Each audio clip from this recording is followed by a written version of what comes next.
Bonjour à tous et bienvenue pour une semaine, paraît-il, décisive en politique. Bienvenue sur Europe 1 jusqu'à 9h30, bienvenue sur CNews jusqu'à 10h30. La déconstruction de Noël est un sujet qui chaque année est mis en exergue. L'inspection de l'éducation nationale de l'Aisne a décidé d'interdire dans les écoles du département toute référence au calendrier de l'Avent. Cette décision oublie 2000 ans de racines chrétiennes et 20 siècles de culture française. Depuis 30 ans, 40 ans, la France, j'allais écrire éternelle, mais je sais que l'adjectif révulse les belles consciences. La France est attaquée, ses traditions malmenées, son histoire critiquée. Il faut détruire peu ou prou tout ce qui rappelle la France et tout ce qui rappelle un Français.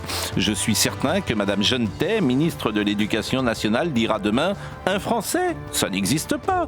Comme elle dit aujourd'hui « la théorie du genre, ça n'existe pas ».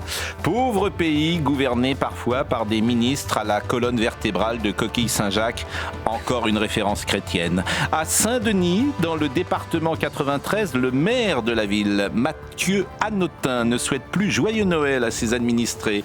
Il a publié un tract qui est distribué dans les rues. « Bel hiver !»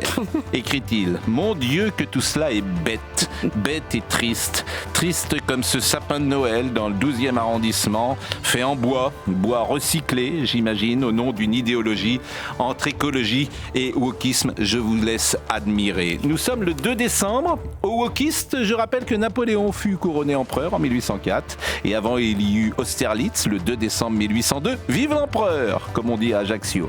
Aux salisseurs de la mémoire catholique, je rappelle que nous sommes le 2e jour du calendrier de l'Avent. Il reste 23 dodos avant le passage du Père Noël. 23 dodos, c'est peut-être plus qu'il n'en reste à Michel Barnier, à Matignon. Mais comme on dit chez Lelouch, non seulement le pire n'est jamais certain, mais en plus, il n'est jamais décevant.